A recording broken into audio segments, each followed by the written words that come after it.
A ripped drawing, a silent child, a CEO who stopped everything with a single broadcast. A 4-year-old black boy boarded first class holding a crayon drawing for his dad, who also happened to be the CEO of the airline. But before takeoff, a flight attendant looked him over, tore his drawing in half, and told him, "This cabin isn't for kids like you." He didn't scream, he didn't protest, he simply tapped the green bracelet on his wrist, the one his father had given him with a promise. If anything ever feels wrong, press here. Moments later, every seatback screen went dark and the CEO's voice echoed through the plane. The flight was grounded. And the woman who thought she could humiliate a child in silence, she was the one escorted off.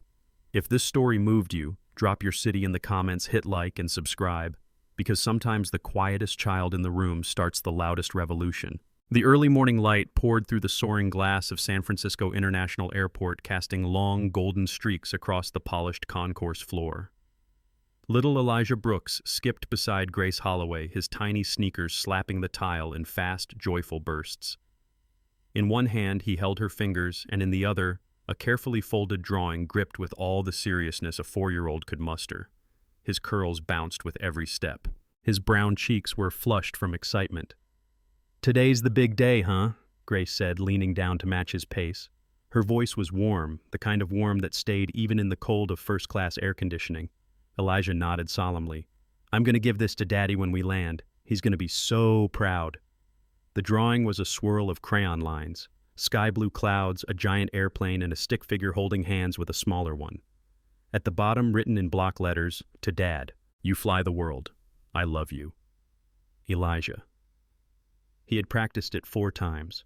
Grace smiled, smoothing down the folded edge with her thumb. And he's going to love every inch of it. Malcolm Brooks wasn't on this flight. As CEO of Orion Air, the company that built the very plane Elijah was about to board, he was already in St. Lucia, where he'd be honored that night with the Aviation Leadership Award. But to Elijah, this flight wasn't just a journey. It was a mission, a delivery of love, and first class. That wasn't just a seat. It was the place where the magic would begin. At Gate B12, a sleek Orion Air A350 waited in shimmering silver and cobalt. Elijah gasped. "Is that the one?" "That's the one," Grace said with a grin.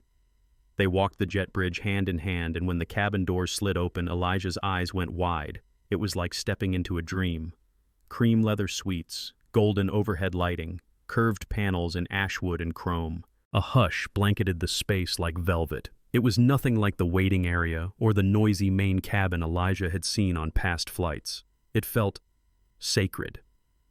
He stepped inside, clutching the drawing tighter. Behind a polished service counter stood a tall woman in a navy blazer with a gold Orion pin on her lapel. Her name tag read Vanessa C. Her smile didn't quite reach her eyes. She offered a polite nod to Grace, then looked down at Elijah and said nothing. No welcome aboard. No. What a handsome young man. Not even a glance at the paper in his hand. Elijah tilted his head, suddenly unsure. He looked up at Grace. Grace's eyebrows lifted, just slightly, but she said nothing either. Elijah followed her toward their suite in row 2A. The seat was magnificent. A reclining pod with a private screen, soft blankets, and a pillow embossed with Orion's winged logo. Elijah climbed in, placed his picture carefully on the small table, and looked around with a wide grin. "I think this is the best chair in the whole world," he whispered. Grace chuckled, removing his little backpack and tucking it below the ottoman. "Might be. Let's enjoy it while we have it." Across the aisle, a woman in a cashmere wrap watched them, eyes lingering for a moment too long. Elijah didn't notice. He was busy exploring the seat's touchscreen panel. He pressed a button. The shade lowered. He giggled. But the tension in the cabin didn't lift with the screen. Vanessa moved down the aisle with the slow grace of someone guarding something. Her expression unreadable, her eyes never lingering too long on Elijah, but never quite looking past him either. Elijah leaned into Grace, whispering, "Do you think Daddy will sit in this seat too when he flies?" Grace smiled faintly. "He probably does. But not today, sugar." He nodded solemnly and looked down at the picture again. Folded neatly, edges soft from being held tight, a gift waiting to be given. Behind them, the first-class door whispered shut, and just like that, the sky began to close around him. The first-class cabin settled into a calm so quiet it felt unnatural, like the air was holding its breath. Elijah sat back in seat 2A, still beaming, the corners of his drawing peeking out from beneath his fingers. He leaned toward Grace Holloway and whispered, "Do you think they have chocolate chip cookies?" Grace smiled. "If they don't, they'll hear from me." She ruffled his curls just as footsteps clipped softly down the aisle. Vanessa Creed was approaching.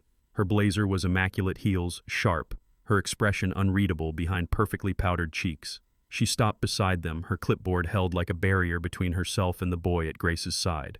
"I'm sorry," she began, tone firm, but honey dipped. "But passengers under 6 are not permitted to fly in this cabin." Elijah looked up. His smile wavered. Grace blinked. "Excuse me," Vanessa gestured toward the curtain at the front of the cabin. "Company regulations. Children must be seated in business class or lower unless accompanied by a legal guardian and a verified safety exception." Grace's posture straightened. "I am his guardian. His father made special arrangements through Orion's Executive Access Program. He has a medical exception on file and is wearing a live monitor bracelet." She motioned to Elijah's wrist. "For real-time sensory regulation. First class is the quietest place for him." Vanessa's smile tightened like a knot pulled too hard. "I'm afraid policies are policies," she said.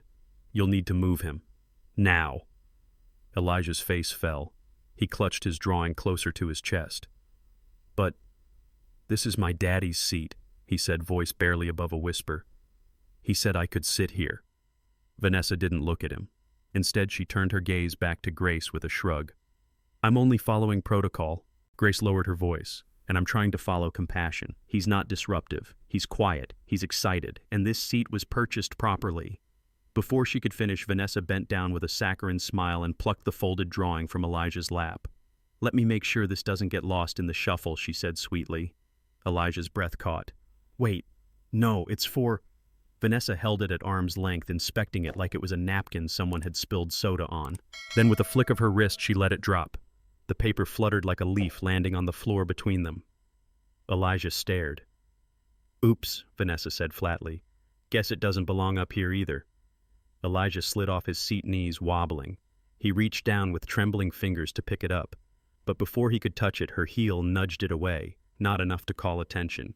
"Just enough to say you don't matter here. Please," Elijah breathed. "It's for Daddy." Vanessa's eyes narrowed. Her hand snapped forward, snatching the paper off the carpet, and in one swift motion she ripped it in two. The sound was soft, but to Elijah it was thunder. He yelped, a single sharp cry, and stumbled back against Grace's leg. The cabin froze. Passengers turned their heads. Some looked away. Some blinked in discomfort. No one spoke. Grace stood up, slowly. Her voice trembled, but not from fear. "You had no right." Vanessa crossed her arms. "I had every right. I am maintaining cabin standards." Elijah said nothing. He just stared at the halves of his picture, now torn like his joy. He dropped to his knees, gathered them up, and hugged them to his chest. "I'm sorry," he whispered. "I didn't mean to be bad." The words pierced deeper than any raised voice. Grace knelt beside him, arms wrapping around his tiny frame. "You weren't bad. You did nothing wrong." Vanessa took a step back, suddenly aware of the eyes watching her now. Quiet judging. Still, she didn't apologize. She just turned and gestured toward the curtain. "This way." Grace lifted Elijah into her arms. He didn't struggle. He didn't speak. He just held the pieces of his picture as if they might rejoin if he hugged hard enough. They passed back through the curtain, across the thin, invisible line between privilege and rejection, and into a space that was louder, fuller, and utterly foreign. Grace settled him into a new seat in business class. She tucked the blanket around him. She wiped his tears. She handed him a fresh sheet of paper, and when he looked down at it, Elijah shook his head. "No," he said softly. "I don't want to draw anymore." And that somehow hurt more than anything else. Elijah Brooks sat quietly now, too quietly. His small hands trembled as he tried to refold the jagged halves of his drawing. They didn't fit together anymore. The plane on the page was missing a wing. The words for Daddy were slashed in half. His chest hurt, not like sickness, but like something had gone missing and might not come back. Grace Holloway watched him from the seat beside him, fists clenched in her lap. Her voice had run dry after too many whispered apologies. She had seen cruelty before, but never so carefully wrapped in professionalism. Elijah said nothing, but on his wrist a green bracelet blinked. Once, then again. No one around noticed. But 600 miles away in a high-rise office overlooking the Silicon Valley skyline, Malcolm Brooks froze mid-sentence. He had been reviewing final press edits for the Orion Air Gala in St. Lucia. Then the alert pinged, small, private, unmistakable, a sound he had designed to never go unheard. Emergency signal, Elijah B., code red flagged event. His heart stuttered. He tapped the alert. A live stream opened from the embedded camera in Elijah's bracelet, and there, on a 10-inch screen, was his son curled up in a business-class window seat clutching scraps of paper like lifelines. Red-rimmed eyes, shoulders hunched, not crying anymore. That made it worse. Behind the boy, Grace's face was stiff with rage she had no place to use. The cabin buzzed with low conversation and the soft clink of glassware, business as usual, except for Malcolm. He was already moving. He crossed to a private console in the far corner of his office, slid his CEO credentials into the biometric lock. A screen opened to the back end of Orion's ClearDeck protocol, a system no one on the public team had ever used in a real-world scenario, until now. He hovered over the activation key, then pressed enter. Back on flight 728, Elijah's bracelet glowed steady green. Then, every seatback screen blinked out.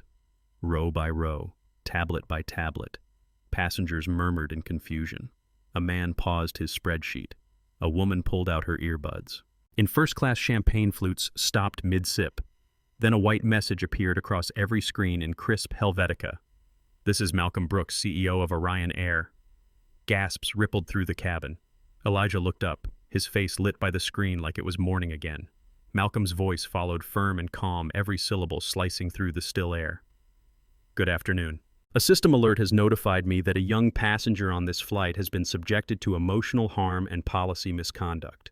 As CEO and a father, I take this seriously.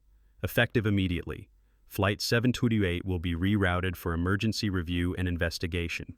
To our guests, thank you for your patience as we ensure this aircraft becomes a space of dignity and safety for every passenger, no matter their age. No yelling, no anger, just pure executive precision. With the soul of a father." Vanessa Creed stood frozen in the galley, a tray of creme brulee shaking in her hands. Her face drained to paper white. She looked around, but there was nowhere to look but the screens, and every screen told the same truth. Passengers turned toward her. Some narrowed their eyes. Others whispered. A woman in 1C murmured, "Is that about the boy?" Her husband nodded grimly. Vanessa set the tray down slowly. In business class, Grace covered her mouth with her hand. Her eyes glistened. "He heard us," she whispered. Elijah stared at the screen in front of him, his face awash in soft light. Then slowly he looked down at his wrist. The green bracelet no longer blinked. It was glowing. Solid, steady, safe. Grace leaned in and placed her hand gently on his back. "Your daddy sees you," she said. Elijah didn't say anything, but his fingers loosened from the paper, and for the first time since takeoff, he let himself breathe. The screens went dark again, the soft glow of Malcolm Brooks' voice fading like the echo of a church bell after its final toll. But the silence he left behind rang louder than the words themselves. In the first-class cabin, every glass sat untouched. Passengers blinked, adjusted their posture, exchanged glances that said everything they couldn't quite speak aloud. A woman in pearls shifted uncomfortably, staring at the edge of her tray table as though it had just become a mirror. In 1A, a man slowly lowered his wine, his fingers tracing the condensation. "Did you know he was on board?" he asked his wife, almost in disbelief. "Not until now," she whispered back. "But I saw him. That little boy." He waved to the pilot through the window. Vanessa Creed stood in the galley, her back pressed against the metallic cabinet. Her hands shook. She had spent her entire career mastering the art of elegance poise protocol. But now her palms were clammy, her blazer collar too tight. Her reflection in the brushed steel panel looked foreign. She didn't see a professional. She saw a headline. Her earpiece buzzed. "Service on hold," a voice from crew operations said. "CEO override initiated. Await further instructions." Vanessa swallowed. Someone had flipped the script, and she wasn't the narrator anymore. In business class, Elijah sat cross-legged now, still quiet, but not crumpled. He stared at the black screen in front of him, fingers resting lightly over the bracelet. Grace Holloway wiped her eyes, holding herself still, her composure now shaking more than his had. A man 2 rows up leaned over his seat and passed her a folded napkin. "Here," he said gently. "For him. Or you." She took it with a grateful nod. No one had spoken to them before. Not when Vanessa had escorted them out, not when the drawing was ripped. Not when Elijah whispered, "I'm sorry," to no one in particular. But now even the silence was different. A young attendant in business class, her name tag reading Danny, approached quietly, crouching beside Elijah's seat. Her voice was a whisper. "Hi, sweetheart. Do you want to draw something new?" she asked, offering him a sketch pad and a fresh box of crayons. "Just for you."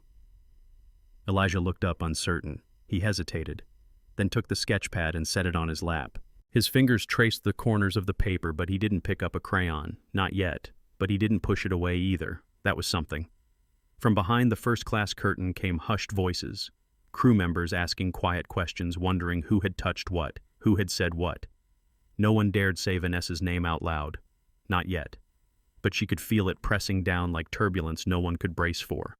She stepped out into the aisle. Immediately eyes turned toward her. Vanessa's face tightened, lips drawn into the default mask of hospitality. But this time it didn't hold. Passengers didn't smile back. A businessman from seat 1D looked her squarely in the eye and then slowly shook his head. Another woman raised her phone, not to record but to re-watch the CEO's message playing silently in her hand. A soft chime echoed through the cabin. Then the captain's voice came over the intercom. "Ladies and gentlemen, this is your captain speaking. We've been instructed to divert for an unscheduled stop in Miami International. We appreciate your cooperation and patience." The words were calm. The implication was seismic. This wasn't turbulence. This was accountability, fueled not by noise but by a child's silent pain and a father's unseen gaze. Back in his seat, Elijah looked out the window. The clouds passed by like waves, endless and quiet. He pressed his finger against the glass, then down to the green bracelet on his wrist. It wasn't glowing now, but it didn't need to. Its message had been delivered, and the plane, the whole sky, was finally listening. The descent began quietly. There was no turbulence, no warning, just the subtle pitch of the nose and a shift in cabin pressure that made ears pop and hearts pound. Passengers looked out their windows, blinking at the unfamiliar coastline below. They weren't anywhere near St. Lucia. A teenage girl in 4C nudged her mother. "Are we landing?" Her mother didn't answer. She just looked forward, eyes locked on the curtain between first class and business. Everyone was waiting for what came next. The voice returned over the intercom, calm as ever. "Ladies and gentlemen, this is your captain. We're making an unscheduled landing at Miami International Airport. Please remain seated. Ground personnel will be boarding shortly." The cabin inhaled as one. At the rear of first class, Vanessa Creed sat ramrod straight in a jump seat, hands clenched in her lap. Her jaw was tight, her pulse loud in her ears. She had never landed a flight under investigation, never been the subject of a flight-wide announcement. Her career had been spotless. Until now, and all because of a child who didn't know how to stay in his place. She stared at the floor, at the faint scuff of her shoe against the paneling, willing herself not to cry. Not here. Not in front of them. But shame, she was learning, didn't care about uniforms. The plane touched down with a soft bounce. The wheels kissed the runway and the cabin jolted back to reality. As they taxied toward a far gate, heads turned, passengers pressing against their windows, peering toward the jet bridge. A line of Orion air staff in navy suits waited beyond the glass. At the front, in an open-collared dress shirt and slacks, stood Malcolm Brooks. He wasn't flanked by cameras or press. He wasn't holding a microphone, just waiting. A father at the gate. The seatbelt sign chimed off. The lead attendant stepped forward and spoke with quiet resolve. "We ask that all passengers remain seated. A ground team will be boarding first." The door opened with a soft hiss. Malcolm stepped inside. And for a moment it was like the cabin wasn't made of steel and leather, but of air so charged you could feel it in your bones. He walked slowly past the private pods of first class. No one greeted him. No one dared. He nodded once at the flight crew, then passed through the curtain, and saw his son. Elijah looked up from his sketch pad, the one he hadn't touched since the drawing was destroyed. When his eyes met his father's, the tension in his little shoulders melted like snow. "Daddy," he whispered. Malcolm knelt down in the aisle, ignoring everything else. "You okay?" Elijah nodded slowly, then held up the bracelet. It blinked. Malcolm smiled. Tired, proud, broken in all the right places. "I saw." He gathered his son into his arms, holding him close as if nothing else in the world mattered. Grace Holloway stood beside them, blinking back tears. The cabin watched in silence. It didn't feel like a moment. It felt like a reckoning. At the front, Vanessa stood near the galley waiting. Two Orion Air officers approached her, gentle but firm. "Ms. Creed, please step off the aircraft with us," one said. Vanessa opened her mouth, then closed it. She nodded, walked the length of the cabin with eyes fixed forward. Not a single passenger met her gaze. Not even Elijah. He didn't need to. His silence had spoken for him already. On the tarmac, as the sun began its slow rise over Miami, Malcolm Brooks stood before a small cluster of press. He didn't prepare a statement. He didn't need notes. He held Elijah's hand and said into the microphones, "My son was denied his seat today. Not by the airline, but by someone who thought he didn't belong. That ends now. We've grounded this flight, but what we're lifting, starting today, is a new standard. Not just for Orion, for everyone." Behind them, ground crew pinned a temporary banner to a rope line near the aircraft. It read, "Every passenger, every seat deserves dignity." Later, as Elijah and Malcolm rode together in a black SUV away from the terminal, Elijah finally whispered, "Are we going home now?" Malcolm looked out at the runway fading behind them. He smiled faintly. "Not yet," he said, "but we are headed somewhere better." It didn't take long. By the time the SUV carrying Elijah and Malcolm reached the hotel, the clip had already gone viral. 43 seconds of shaky phone footage, a child clutching a torn drawing, a flight attendant walking away. Then the silence, then the screens lighting up, then Malcolm's voice. On social media, a little black boy was humiliated in first class. He didn't scream, his bracelet blinked, and his CEO father grounded the plane. Bracelet justice, Howard Elijah deserves better. Every seat matters. People reposted screenshots of Elijah's face, wide-eyed and tear-streaked, and the moment he saw his father step through the cabin door. Someone edited the clip into a TikTok with soft piano music and a caption that read, "Dignity doesn't shout, it waits, and then it lands." Within 6 hours, the video had 12.7 million views. On the news, CNN CEO grounds plane. After son faces discrimination in first class, that ends now. MSNBC, is this the turning point for airline equity? Good Morning America featured Grace Holloway in an exclusive interview. She spoke with grace but steel in her voice. He didn't need special treatment. He needed fair treatment. He needed to be seen. At Orion Air headquarters, emergency board meetings were called. Legal teams scrambled. The PR department turned off notifications. But Malcolm wasn't hiding. He stood before the media calm as always. "This is not about one employee," he said. "It's about a system that trains us to value silence over justice." He announced the launch of a sweeping initiative, the Orion Care Standard, a mandatory retraining protocol focused on dignity, childhood advocacy, and bias disruption. The crown jewel, a new in-flight space called the Family Care Suite, designed for young passengers with sensory, medical, or emotional needs. Elijah's bracelet was cited as a model for future child safety wearables on all Orion flights. Across the airline industry, other carriers scrambled to respond. Delta released a statement of solidarity. JetBlue launched a pilot family compassion crew training. United signed a transparency charter that included zero tolerance for age-based seat downgrades. One by one, airlines realized that ignoring the small voice of a 4-year-old boy could cost them millions. But more than that, it could cost them trust. Meanwhile, Elijah stayed home from preschool the rest of the week. He watched cartoons curled up on the couch sketchpad and lap crayons scattered across a throw blanket. But this time the pictures weren't of planes falling or people turning away. They were bold, full of wings, full of color. In a quiet moment, Malcolm sat beside him and asked, "What are you drawing?" Elijah pointed to the sky on the page. "This one doesn't crash," he said, "and nobody makes the boy leave." Malcolm blinked hard. "That's a good one," he said. "I think I'll call it the Elijah plane," the boy added. Malcolm smiled. "I think we can make that real." Back at the airport, a new mural was being painted on the side of Orion's children's travel lounge. It showed a boy, curly hair, green bracelet, looking up at a jet that stretched across the clouds. Beneath it, in soft script, "No one is too small to matter." And as the brushes swept sky blue across the wall, the whisper of a single flight continued to echo, not as an outrage, but as a blueprint. 3 weeks later, Elijah Brooks walked through the jet bridge of Orion Air Flight 904 with his fingers looped in his father's hand. He wasn't carrying a crumpled drawing this time. He was carrying a sketchbook, brand new spiral bound with his name embossed in silver on the cover. "Are you ready?" Malcolm asked, kneeling to adjust the strap of Elijah's backpack. Elijah nodded. His curls had grown longer, his eyes were still big, but the sadness in them had faded. In its place was something quieter, stronger. He looked up at the flight attendant greeting them at the door. "Hi," he said. "I'm Elijah."